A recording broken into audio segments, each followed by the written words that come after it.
একে কিভাবে দেখছেন? কথা হচ্ছে যে এ রাজ্যের মুখ্যমন্ত্রী বিশৃঙ্খলা তৈরি করতে খুব পারদর্শী।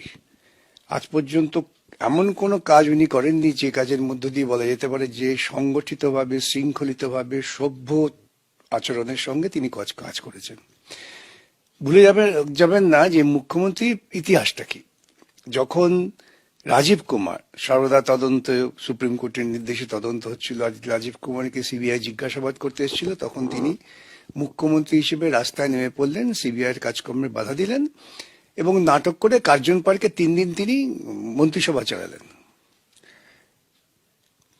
তারপর নারদা, সেই নারদা কাণ্ডে যখন নাকি পুলিশ গিয়ে সিবিআই গিয়ে কয়েকজন ওদের নেতাদের হেফাজতে নিলেন, সেখানে মুখ্যমন্ত্রী চলে গিয়েছিলেন। আসলে উনি জানেনই না, উনি বোঝেনই না যে মুখ্যমন্ত্রী পদটা কি। উনি গুন্ডামি করে ক্ষমতা এসেছেন, ওর কাছে গুন্ডামিটা হচ্ছে একমাত্র রাস্তা। কোনো সভ্য সাংস্কৃতিক সাংবিধানিক পথ উনি মানেন না। কালকে যখন তদন্ত করতে গিয়েছে, প্রথমত আইপ্যাক হচ্ছে একটা সংস্থা, যে সংস্থা তাদের যা পেশাগত কাজ করেন তাদের সঙ্গে দুর্নীতির অভিযোগ যুক্ত হয়ে পড়েছে। এই কয়লা পাচার, বালি পাচার, শিক্ষক নিয়োগের দুর্নীতির টাকা। ইডি সিবিআই তদন্ত তাদের উদ্যোগে করছে না, এটা প্রত্যেকের বোঝা উচিত। ভারতবর্ষের সমস্ত রাজনৈতিক দলের এটা বোঝা উচিত যে পশ্চিমবঙ্গের বুকে ইডি সিবিআই তদন্ত হচ্ছে আদালতের নির্দেশে।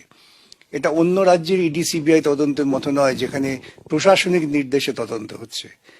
আদালতের নির্দেশে তদন্ত হচ্ছে। সেই তদন্ত করতে তদন্তকারী সংস্থা তারা একটি অফিসের দপ্তরে বা সেই অফিস সংক্রান্ত যে সমস্ত তাদের দপ্তর আছে, বাড়ি আছে, সেখানে তারা তদন্তের কাজে গিয়েছেন।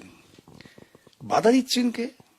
মুখ্যমন্ত্রী, যিনি শপথ নিয়েছেন সংবিধান ছুঁয়ে যে সংবিধানের মান মর্যাদা রক্ষা করবেন।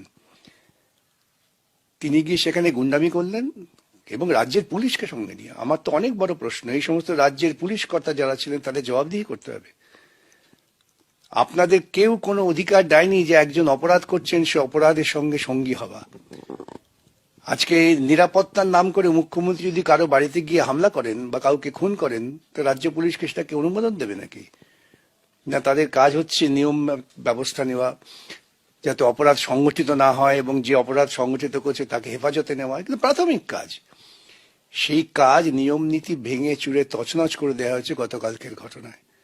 এবং তিনি সেন্টিমেন্ট তৈরি করার চেষ্টা করছেন। অন্যান্য রাজ্যে ইডি সিবিআই যারা সরকারি নির্দেশে কাজ করে, এই রাজ্যে কিন্তু ইডি সিবিআই, আবারও বলছি, তারা করছেন আদালতের নির্দেশে। আদালতে বহু লড়াই হয়েছে, তারপরে তদন্ত চালু হয়েছে। সেই তদন্ত হলে পরে দুর্নীতি যারা করেছেন, সেই দুর্নীতি মূলত, দেখুন, আমি ধারাবাহিকভাবে বলে আসছি যে সমস্ত দুর্নীতির মাথা হচ্ছে রাজ্যের মুখ্যমন্ত্রী। তৃণমূল কংগ্রেসের প্রধান, তিনি সমস্ত দুর্নীতি পরিকল্পনা করে করেছেন। এখন যেই দুর্নীতির বিরুদ্ধে তদন্ত হয় তখনই তিনি রাস্তায় নেমে পড়েন। তার কারণ তিনি অসভ্যতা করতে চান, তিনি বিশৃঙ্খলা সৃষ্টি করতে চান, বিশৃঙ্খলা সৃষ্টি করে মানুষের মনে ভয় তৈরি করতে চান। আরেকটা কারণ হচ্ছে, যত নির্বাচন এগিয়ে আসছে তত তিনি পালাবার পথ খুঁজছেন। এটাও আমি বহুদিন বলেছি, তিনি এমন সমস্ত কর্মকাণ্ড করছেন যা থেকে মনে হবে তিনি একটি এই রাজ্যে রাষ্ট্রপতি শাসন হোক, এটা উনি চাইছেন। রাষ্ট্রপতি শাসন হোক চাইছেন বলছেন, মানে এই সম্ভাবনা কি তৈরি হয়েছে রাজ্যে? নিশ্চয়ই, কাল যা হয়েছে এরপরে তো কেউ যদি রাষ্ট্রপতি শাসন জারি করে কিছু বলার থাকবে না। রাজ্যের মুখ্যমন্ত্রী, রাজ্যের পুলিশ বাহিনী নিয়ে কেন্দ্রের একটি তদন্তকারী সংস্থা, তার মুখোমুখি প্রায় লড়াই শুরু হয়ে গিয়েছে। তো সিআরপিএফ একদিকে, একদিকে রাজ্যের রাফ, কি পরিস্থিতি এটা? তদন্তকারী সংস্থা যদি কোনো বেআইনি কাজ করে থাকে তার বিরুদ্ধে তো আদালতে যেতে পারতেন, তো মুখ্যমন্ত্রী স্বয়ংকে বাধা দিলেন কেন? ইডির বিরুদ্ধে পুলিশের কাছে এফআইআরও করা হয়েছে। করতে পারতেন, তখনও করতে পারতেন। ইডি যে সমস্ত নথি নেবে আইনত, তাদের সেই নথিকে সিজার লিস্ট তৈরি করে যার কাছ থেকে নিচ্ছেন তাকে দিতে হবে। যদি সেটা না করতো তা আদালত ছিল। আর সেই নথিতে যদি দেখা যায় যে ওর কোনো গোপন, ওর গোপন মানে কি, ওর চুরি টাকা কোথায় আছে সেই গোপনতা হয়তো ওখানে ছিল, আদালতে যেতেন। কিন্তু আদালতে না গিয়ে তিনি যেটা করলেন, তিনি একেবারে গুন্ডাদের প্রশ্রয়। শাহজাহান যাহা করেছে আর মুখ্যমন্ত্রী যা করে পার্থক্য কোথায়? আমরা শাহজাহানকে ছি ছি ছি ছি করছি, যে তাকে ইডি তদন্ত করতে গেছে, তাকে মেরে তাড়িয়ে দিয়েছে। তো মমতা নিজে তাই করলেন। সুতরাং মমতার দলটা তো তিনি এইভাবেই তৈরি করেছেন, যেসব জায়গায় আমি বলি না যখন এইসব গুন্ডামি করে, যে এটা হচ্ছে ওদের পরিকল্পনা। গোটা দেশের কাছে একটা নির্লজ্জ দৃষ্টান্ত তিনি স্থাপন করলেন। প্রথমে একবার করেছিলেন, লোকে অত গুরুত্ব দেয়নি, এখন আবার করলেন। কেন, যখনই দুর্নীতির বিরুদ্ধে তদন্ত হবে তখনই মমতা রাস্তায় নামবেন, অসভ্যতা করবেন। রাষ্ট্রপতি শাসন জারি করে বিকাশ দা আপনি বলছেন যে পালিয়ে যাওয়ার পর চূড়ান্ত ব্যর্থ। যদি আপনারা মূল্যায়ন করে এই রাজ্য যে পরিমাণ দেনা করেছে, আপনারা আমার মাথায় দেনার বোঝা যা চাপিয়েছেন, এখন আগামী দিনে লক্ষ্মী ভান্ডারে টাকা দিতে পারবেন না,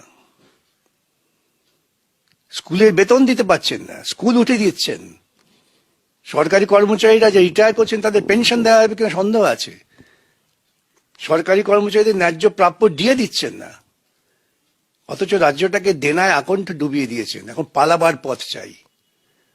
পালাবার পথটা কি এইসব কাণ্ড করে রাষ্ট্রপতি শাসন হয়ে বলে দেখো রাষ্ট্রপতি শাসন হয়ে তখন ছিচকা দুনে কাঁদবেন। একটা বিষয়ে জানতে চাইবো যে বা ইডি সিবিআই অন্যান্য জায়গায় আপনাদের দলের তরফ থেকে হোক বা আপনারা অভিযোগ করেন যে পলিটিক্যাল টুল হিসেবে ব্যবহার করা হয়, কিন্তু আজকের দিনে দাঁড়িয়ে এই রাজ্যের ক্ষেত্রে তাহলে সেটা অন্য কথা বলছেন কেন? এই রাজ্যে প্রত্যেকটা তদন্ত হচ্ছে হাইকোর্টের এবং সুপ্রিম কোর্টের নির্দেশে।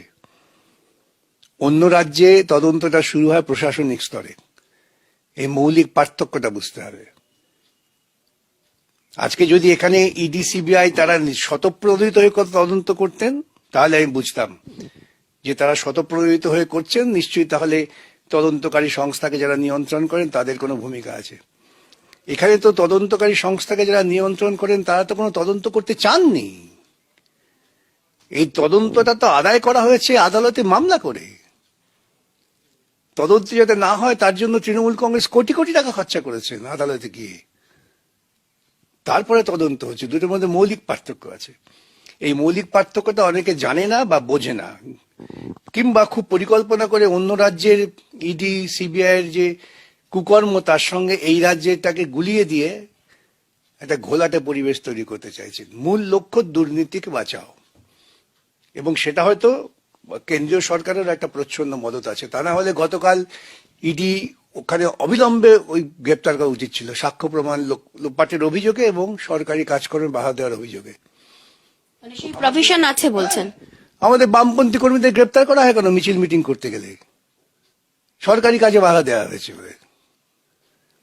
এই রাজ্যে মমতা ক্ষমতায় আসার পর 3-4জন সরকারি কোঅর্ডিনেশন কমিটির নেতাকে সাসপেন্ড করা হয়েছে, তাদের বিরুদ্ধে ব্যবস্থা দেওয়া হয়েছে, তাদের হেফাজতে নেওয়া হয়েছে। তারা জানেন যে তারা তাদের ঊর্ধ্বতন কর্তৃপক্ষের কাছে ডেপুটেশন দিতে গিয়েছিল। অভিযোগ হয়েছে সরকারি কাজে হস্তক্ষেপ, সরকারি কর্মচারীর বিরুদ্ধে সরকারি কাজে হস্তক্ষেপের জন্য তাদের জেলে পাঠানো হয়েছিল, যেহেতু তারা বাম আদর্শে বিশ্বাস করে। সেই রাজ্যের মুখ্যমন্ত্রী প্রকাশ্যে দাঁড়িয়ে গুন্ডামি করছেন, এটা নিছক গুন্ডামি। এর বাইরে আমি কিছু মনে করি না। আমি আমার ফেসবুকেও বলেছি। এবং আরো নির্লজ্জের মতো হচ্ছে যে একদল মানুষ দেখছেন এই দুর্নীতি এবং গুন্ডামির পক্ষে পথে নামছেন, সমাজটাকে কোথায় নিয়ে গেছে। পালাবার পথ পাচ্ছেন না, সেই জন্য একটা পালাবার পথ চাই।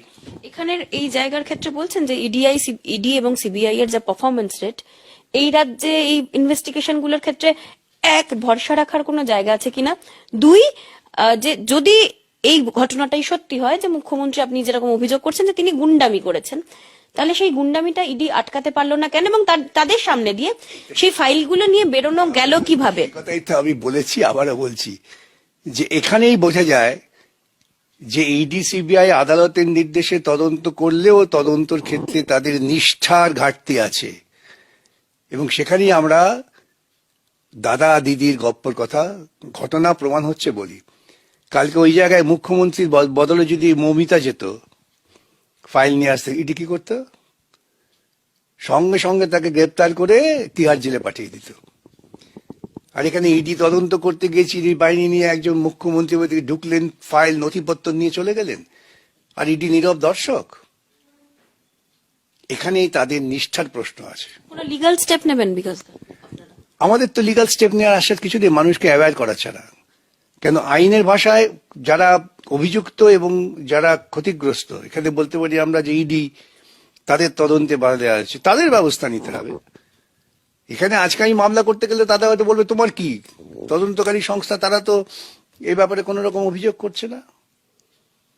আমাদের যেটা দায়িত্ব সেই দায়িত্ব আমরা পালন করছি, মানুষকে অ্যাওয়্যার করা যে কোন পথে পশ্চিমবঙ্গকে কোন অন্ধকার জায়গায় নিয়ে যাচ্ছে এটা সম্পর্কে সচেতন হওয়া। এই পরিস্থিতিতে রাজ্যপাল রাজভবনে সেখানেও হুমকি দেওয়া হয়েছে। গতকাল যখন সমস্ত কিছু এরকম চললো, রাত্রে এই খবর এসছে যে রাজ্যপাল তিনি থ্রেট পাচ্ছেন।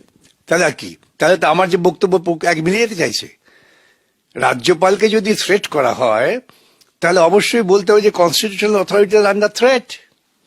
সেই পরিস্থিতিতে অমিত শাহ মোদী বলতেই পারে যে 356 করে দিলাম, এবং তখন মমতা রাস্তা বেরবে, কাঁদবে, ছিচকা দুনে যে আমাকে সরিয়ে দিল। কেন উনি জানেন সরাসরি মোকাবিলা করতে নির্বাচনে এখন তিনি ভয় পাচ্ছেন। বিজেপির সঙ্গে গোপন আঘাত করে চলছে না, বামপন্থীদের উত্থানটা হচ্ছে বুঝতে পারছেন মাঠে ঘাটে পথে, সেই ভয়ে আতঙ্কে আছে। এবং এইটা যদি তদন্ত ঠিক মতো ইডি করতো তাহলে এই যে কয়লা চুরি, বালি চুরি, একেবারে হইচই ডিস্ট্রিক্টকে হেফাজতে নিতে হতো। ইডির ভূমিকা নিয়ে একাধিক প্রশ্ন থাকলেও এই রাজ্যে যা তদন্ত হচ্ছে আদালতের নির্দেশেই হচ্ছে, এবং সচেতনভাবে রাষ্ট্রপতি শাসনকে কি ডাকা হচ্ছে সেই প্রশ্নই উস্কে দিলেন আইনজীবী তথা বাম নেতা সিপিআইএম নেতা বিকাশ রঞ্জন ভট্টাচার্য। জি 24 ঘন্টার জন্য ক্যামেরায় শুভ্র ঘোষের সঙ্গে মৌমিতা চক্রবর্তী, কলকাতা। বাংলার আওয়াজ, বাঙালির আবেগ, জি 24 ঘন্টা।